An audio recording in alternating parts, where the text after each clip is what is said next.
All India anganwadi news update में आपका स्वागत है। उत्तराखंड आंगनवाड़ी भर्ती प्रक्रिया में डॉक्यूमेंट वेरिफिकेशन की प्रक्रिया अब शुरू होगी। मेरिट लिस्ट आ चुकी है। ऐसे में कौन कौन से डॉक्यूमेंट आप लोगों को लेकर जाना है, पूरी जानकारी पाने के लिए वीडियो को लास्ट तक जरूर देखें।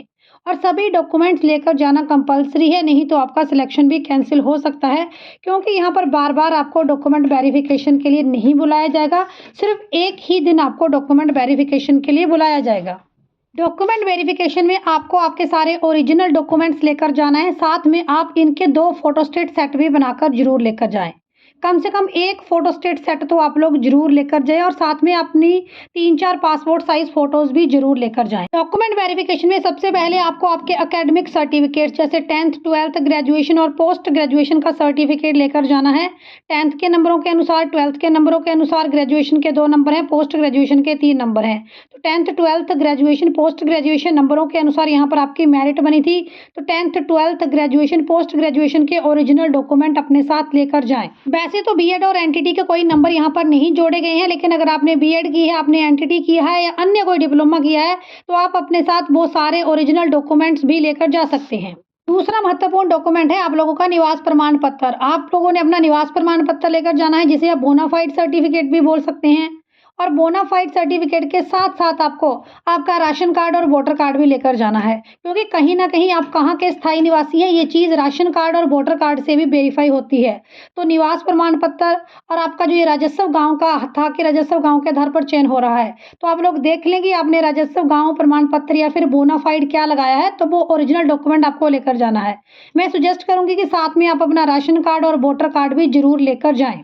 देखिए, मूल निवास प्रमाण पत्र में आपका राजस्व गांव, आप लोगों का राशन कार्ड और वोटर कार्ड यहीं से आइडेंटिफाई हो जाएगा कि आप उस गांव के मूल निवासी थे।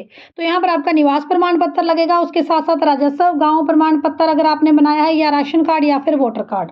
ज़्यादातर बोनाफाइड से ही आइडेंटिफाई होता है कि आप कौन से गाँव के स्थायी निवासी हैं। देखिए, इसके बाद आप लोगों को आरक्षण से जुड़ा हुआ डॉक्यूमेंट प्रेजेंट करना है। ऐसी कई आंगनवाड़ी केंद्र हैं जहां पर आरक्षण के आधार पर चयन किया गया, मेरिट के आधार पर चयन नहीं किया गया। तो आप लोग जो है SC ST OBC यानी अनुसूचित जाति से हैं, अनुसूचित जनजाति से हैं, तो अनुसूचित जाति या जनजाति का प्रमाण पत्र भी आपको लेकर जाना है। जैसे कई आंगनवाड़ी केंद्र में SC के लिए सीट रिजर्व थी, तो वहाँ SC के अभ्यर्थी का ही चयन हुआ है, लेकिन यहाँ पर आपको अपना ओरिजिनल प्रमाण पत्र SC ST या OBC का प्रमाण पत्र वहाँ पे प्रस्तुत करना है।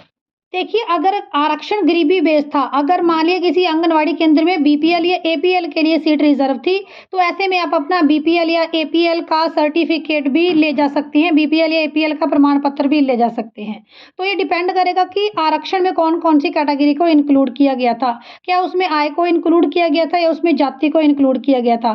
तो अगर आपके पास कोई BPL APL का प्रमाण पत्र है, अंत्योदय का प्रमाण पत्र है, तो आप अपने साथ ले जा सकते हैं। देखिए, जो अभ्यर्थी विधवा थे या तलाकशुदा थे, उनको भी इस भर्ती प्रक्रिया में प्रेफरेंस दी गई है, वरीयता दी गई है। तो ऐसे में अगर कोई महिला विधवा है या तलाकशुदा है, तो वो अपने साथ विधवा या फिर तलाकशुदा का प्रमाण पत्र लेकर जाएं, क्योंकि विधवा और तलाकशुदा आधार पर भी आंगनवाड़ी केंद्रों में चयन किया गया है। जॉब एक्सपीरियंस सर्टिफिकेट, देखिए मेंशन किया गया कि आंगनवाड़ी केंद्रों में अगर आपने 1 साल तक लगभग कार्य किया है, तो आप लोगों का एक्सपीरियंस सर्टिफिकेट यहाँ पर लगेगा और इसका आपको 1 नंबर मिलेगा। साथ ही जिन अभ्यर्थियों के पास आंगनवाड़ी केंद्र का जॉब एक्सपीरियंस सर्टिफिकेट था 1 साल का, ऐसे अभ्यर्थियों को प्रेफरेंस भी दी गई थी, वरीयता भी दी गई थी। तो ऐसे में अगर कोई पहले से ही आंगनवाड़ी केंद्र में काम कर रहा था, चाहे सेविका थी, सहायिका था, तो उसको एक्सपीरियंस के बेसिस पर भी सिलेक्शन में प्रेफरेंस दी जानी थी।